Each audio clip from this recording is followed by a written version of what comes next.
Hello friends, आज का topic है स्पाइनल बाइफिडा, जिसमें कि एक स्पाइनल डिसऑर्डर है। ठीक है, spinal bifida spinal spinal bifida spinal cord का एक डिसऑर्डर है। तो स्पाइनल कोड हमारा क्या है, सीएनएस यानी कि सेंट्रल नर्वस सिस्टम का पार्ट होता है। हमारे बॉडी में दो तरह का सिस्टम होता है। कौन कौन सा होता है? सीएनएस होता है और क्या होता है, पीएनएस होता है। सीएनएस का मतलब सेंट्रल नर्वस सिस्टम, ठीक है, जिसमें कि हमारा ब्रेन और स्पाइनल कोड आता है। तो स्पाइनल का मतलब क्या होता है, स्पाइन होता है।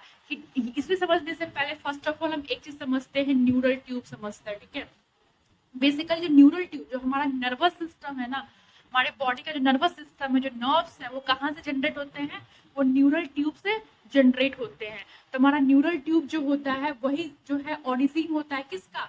सीएनएस का और पीएनएस का। अगर ये नहीं होता तो ना ब्रेन होता, ना स्पाइनल कोड होता, ठीक है, ना पेरिफेरल ना नर्व्स होते।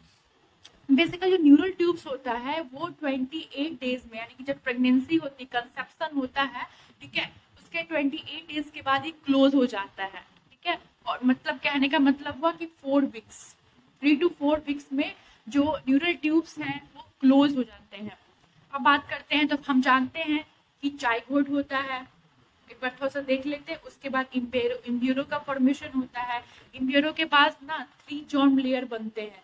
ठीक है, 3 जर्म लेयर्स बनते हैं। कौन सा? एक्टोडॉर, उसके बाद मीजोडॉर, उसके बाद कौन सा?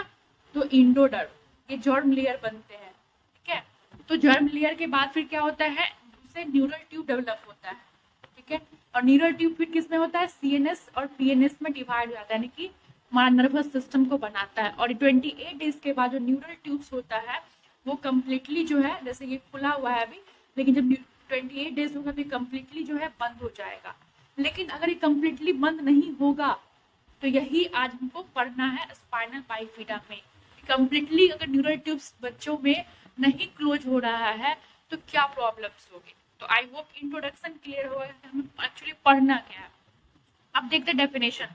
कहता है कि स्पाइनल बाइफिडा एक लैटिन वर्ड है, मींस स्प्लिट स्पाइन, यानी कि स्पाइनल बाइफिडा को अगर हम लैटिन वर्ड में समझे तो क्या होता है, बोलते हैं स्प्लिट स्पाइन। मतलब स्प्लिट का मतलब क्या होता है, कोई एक चीज है उसको कई टुकड़े में आप बांट दो, दिस इज कॉल्ड स्प्लिट। ठीक है, और is a developmental congenital disorder. और स्पाइनल बाइफिडा जो है कंजेनाइटल डिसऑर्डर है, यानी कि बचपन से ही होता है। और कैसा है? डेवलपमेंटल है, मतलब कि बच्चे के डेवलपमेंट में, यानी कि न्यूरल ट्यूब का जो डेवलपमेंट होता है उसमें प्रॉब्लम होती है, और ये बाय बर्थ होता है। ठीक है, cause by incomplete closure of embryonic neural tube. बोला ना कि न्यूरल ट्यूब जो होता है इसमें इनकम्प्लीट क्लोज होता है। स्पाइनल बाइफिडा क्या है? कुछ नहीं है। स्पाइनल बाइफिडा का मतलब हुआ कि बच्चों में 28 दिन में या फिर चौथा वीक में जो न्यूरल ट्यूब बंद हो रहा था, ठीक है, क्लोज हो रहा था, वो क्लोज नहीं होगा। क्लोज नहीं होने की वजह से स्पाइनल बाइफिडा होगी। क्यों होगी? क्योंकि न्यूरल ट्यूब है जो नर्वस सिस्टम की उत्पत्ति करता, ऑरिजिन करता, हमारे स्पाइनल कोड को बनाता है, सीएनएस को बनाता है, पीएनएस को बनाता है। सीएनएस को में कौन आता है? तो स्पाइनल कोड आता है, ब्रेन आता है। ठीक है, ये कह रहा है। उसके बाद कहता है कि from the opening meninges and spinal cord may be protrude outside. वही बोल रहा है कि बेसिकली क्या होता है कि स्पाइनल कोड, इसमें स्पाइनल बाइफिडा इसमें होता क्या है, इसमें ये होता है कि जो स्पाइनल कोड है ना वो प्रोट्यूब हो जाता है। जैसे कि मान लीजिए कि ये स्पाइनल कोड है, ठीक है, इसमें नर्व्स बहुत सारे हैं। तो ये अब ये नॉर्मल कंडीशन है, ये स्पाइनल कोड है नॉर्मल कंडीशन में, ये नॉर्मल कंडीशन में स्पाइनल कोड है। और इसमें क्या होगा, इस तरह से स्पाइनल कोड प्रोट्यूब हो जाएगा। ये जो बाहर की तरफ देख रहे हो ना, बल्जिंग लाइक स्ट्रक्चर, इसी को हम कहते हैं, क्या कहते हैं? प्रोट्यूब कहते हैं। ठीक है, तो यही स्पाइनल बाइफिडा में देखने को मिलता है। या तो मतलब स्पाइनल बाइफिडा में क्या होता है कि या तो स्पाइनल कोड प्रोट्यूब हो जाता है, नहीं तो मेनिंजिस बाहर की तरफ प्रोट्यूब हो जाता है। दो चीज, या तो मेनिंजिस प्रोट्यूब होगा बाहर की तरफ, या फिर स्पाइनल कोड प्रोट्यूब होगा, या फिर दोनों प्रोट्यूब होगा। स्पाइनल बाइफिडा खत्म, यही है। स्पाइनल बाइफिडा क्या है? तो मेनिंजिस या फिर स्पाइनल कोड जो है बाहर की तरफ प्रोट्यूब हो जाएगा। दोनों प्रोट्यूब हो सकता है, कोई एक भी प्रोट्यूब हो सकता है। स्पाइनल बाइफिडा में यही होता है। अब बात करते हैं, जानते ही होंगे मेनिंजिस क्या होता है। मेनिंजिस जो होता है एक लेयर होता है हमारे ब्रेन का, जो कि प्रोटेक्ट करता है, आउटर लेयर होता है। स्पाइनल कोड जो होता है, स्पाइनल कोड, ठीक है, इसका आउटर लेयर कौन सा होता है? ये मेनिंजिस होता है। हमारे ब्रेन का भी मेनिंजिस होता है। ठीक है, अब देखते हैं मेनिंजियोसेल, इसका टाइप ही मेन है। ठीक है, एग्जाम में टाइप ज्यादा पूछता है, बहुत इंपॉर्टेंट है। कहता है कि it is the list common form of spine bifida, मतलब स्पाइनल बाइफिडा में मेनिंजियोसिली को बहुत कम देखा जाता है। ठीक है, यही बोलना चाह रहा है। मेनिंजियोसिली समझेंगे, उसका डायग्राम समझेंगे। ये क्या कह रहा है, in this form meninges protrude through the opening and forms a cystic sac known as spina bifida cystica with meningocele. कह रहा है कि मेनिंजियोसिली का मतलब, पहले ये समझते हैं मेनिंजियोसिली क्या कहना चाह रहा है। देखिए MENINGOCELE नाम से पता चल रहा है। मेनिंजियो का मतलब हुआ कि हमारा जो ब्रेन है, हमारा जो स्पाइनल कोड होता है, उसका आउटर लेयर होता है मेनिंजिस।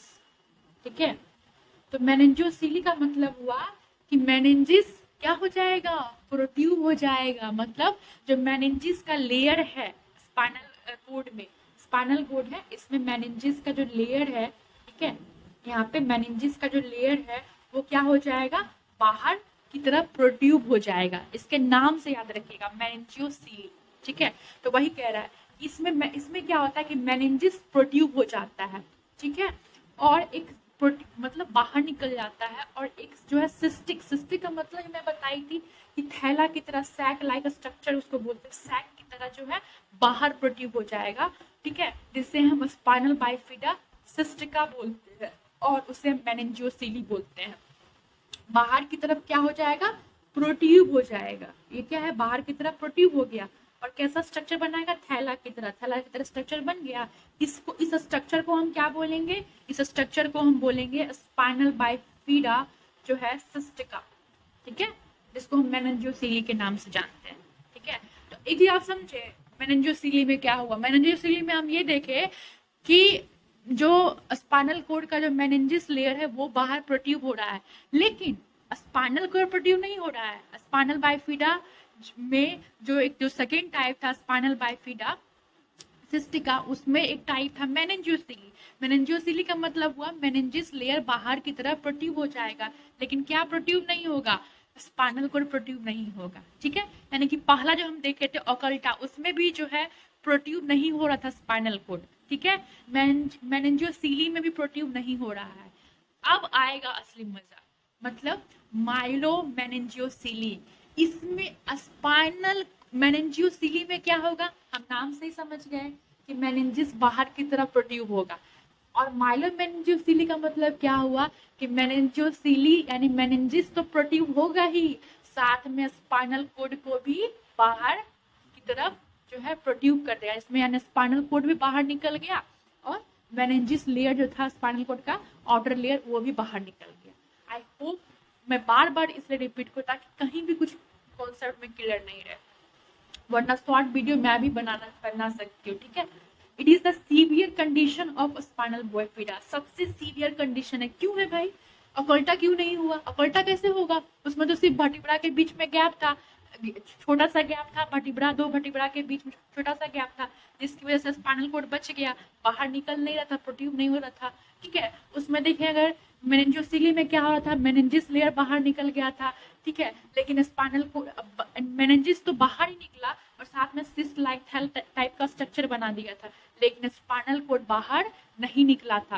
लेकिन इसमें क्या है, माइलो मेनिंजियोसिली में कि सीवियर कंडीशन हो गया, दोनों स्पाइनल कोड भी बाहर, स्पाइनल कोड बाहर निकलने मतलब समझ रहे हैं कि स्पाइनल नर्व्स बाहर निकल गया। ठीक है, तो इसलिए बहुत सीवियर कंडीशन हो गया। कहता है कि in this form spinal cord protrude with meninges from opening in the vertebra column। मतलब कि स्पाइनल कोड जो है प्रोट्यूब होगा, साथ में साथ मेनिंजिस भी प्रोट्यूब होगा, और साथ ही साथ क्या होगा, कहाँ से प्रोट्यूब होगा, तो दो वर्टिब्रा के बीच में जो ओपनिंग होगा वहां से प्रोट्यूब हो जाएगा। ठीक है, तो अगर कोई आपसे पूछे कि तीनों में क्या डिफरेंस है, आप बोलिएगा अकल्टा बहुत ईजी है, उसमें वर्टिब्रा के बीच में गैप होगा बट स्पाइनल कोड बाहर नहीं निकलेगा। अच्छा, मेनिंजियोसिली उसमें कुछ नहीं है, उसमें क्या होगा, मेनिंजिस लेयर बाहर निकलेगा, बाहर निकल के एक सैक लाइक स्ट्रक्चर बना देगा, लेकिन स्पाइनल कोड को कुछ नहीं बिगाड़ पाएगा। लेकिन मायोमेनिंजियोसिली में क्या होगा, स्पाइनल को धक्सिया उड़ा देगा, स्पाइनल कोड भी बाहर निकल गया, साथ ही क्या निकल गया बताइए, तो ये निकल गया स्पाइनल कोड के साथ साथ जो मेनिंजिस लेयर है वो भी बाहर निकल गया। ठीक है, ये डिफरेंस है। माइलोसिस कुछ नहीं है, माइलोमेनिंजियोसिली जो होता है ना उसी का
spinal bifida occulta, spinal bifida cystica. मैं हमेशा वर्ड को ब्रेक करके पढ़ाती हूँ। अकल्टा का मतलब क्या हुआ? अकल्टा का मतलब हुआ हाइडन, मतलब छुपा रुस्तम, ठीक है वहां पे लेकिन छुपा छुपा है, पता नहीं चल रहा है, दिख नहीं रहा। स्पाइनल बाइफिडा सिस्टिका, सिस्टिका अगर कोई भी वर्ड हो, सिस्टिका का मतलब दिमाग में आता है सिस्ट। सिस्ट का मतलब क्या होता है? एक बैग लाइक स्ट्रक्चर हो, जैसे कि मैंने बताई थी स्पाइनल कोड है, ठीक है, और इसमें जो है इस टाइप का स्ट्रक्चर होता है, यानी बैग लाइक स्ट्रक्चर, फूला हुआ टाइप का स्ट्रक्चर, उसमें कुछ लिक्विड यानी फ्लूइड भर जाए, ठीक है, तो उसे सिस्ट बोलते हैं। चलिए अब वन बाय वन देखते हैं। स्पाइनल बाइफिडा अकल्टा कहता है अकल्टा means hidden.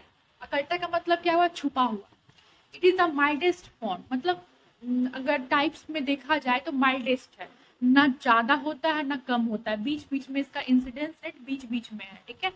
In this outer part of some of the, अब यहाँ पे ध्यान समझिएगा, कहता है in this outer part of the vertebra is not completely close but opening is so small that spinal cord does not protrude. इस point का मतलब समझिएगा, कहता है कि स्पाइनल जो बाइफिडा अकल्टा है, इसका क्या मतलब होता है? इसमें ये होता है, हम जानते हैं कि जो हमारे स्पाइनल नर्व्स हैं, ठीक है, इनको कौन प्रोटेक्ट करता है? इनका सुरक्षा कवच कौन होता है? तो जैसे हम लोग की सुरक्षा कवच हमारी माँ होती हैं, उस तरह से इसका सुरक्षा कवच कौन होता है? वर्टिब्रा होता है, ठीक है, ये हड्डियों का रिंग बना हुआ होता है वर्टिब्रा। अगर वर्टिब्रा के अंदर कौन होता है? स्पाइनल कोड होता है, और बाहर से वर्टिब्रा होता है। तो अगर वर्टिब्रा आपस में अच्छे से क्लोज नहीं होगा, यानी कि वर्टिब्रा के बीच में अगर गैपिंग हो जाए, ठीक है, गैपिंग हो जाए, इस तरह से मान लीजिए स्ट्रक्चर बन जाए, गैप हो जाए, तो इसी को हम बोलते हैं स्पाइनल बाइफिडा अकल्टा। लेकिन बात समझिए, ध्यान समझिएगा क्या कहना चाहिए। जैसे कि ये वर्टिब्रा है, ठीक है, इसके अंदर में स्पाइन गया हुआ है, ठीक है।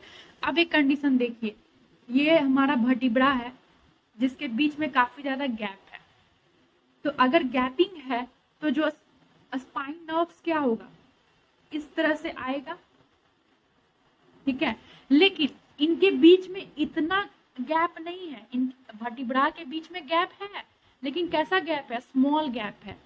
छोटा सा गैप होने की वजह से स्पाइनल नर्व्स जो अंदर में है, जो स्पाइनल कोड वर्टिब्रा के अंदर है, वो बाहर नहीं निकल पाते हैं, ठीक है। अगर गैप ज्यादा होगा वर्टिब्रा के बीच में तो क्या होगा कि नर्व्स बाहर निकल आएंगे, लेकिन बाहर नहीं निकलता है। वही कह रहा है कि स्पाइनल बाइफिडा अकल्टा का मतलब है कि वर्टिब्रा के बीच में क्या होगा? गैप होगा, ठीक है, लेकिन सो स्मॉल, काफी छोटा होगा, ताकि स्पाइनल कोड प्रोट्रूड नहीं हो सके, बाहर नहीं निकल सके। यही हुआ। कहता the skin site of lesions may be normal और हैव सम हेयर ग्रोथ। अब जहाँ पे स्पाइनल बाइफ अकल्टा जो देखने को मिलेगा, वहां पे कुछ हेयरी ग्रोथ भी देखने को मिलेगा, ठीक है, लेजन्स जहाँ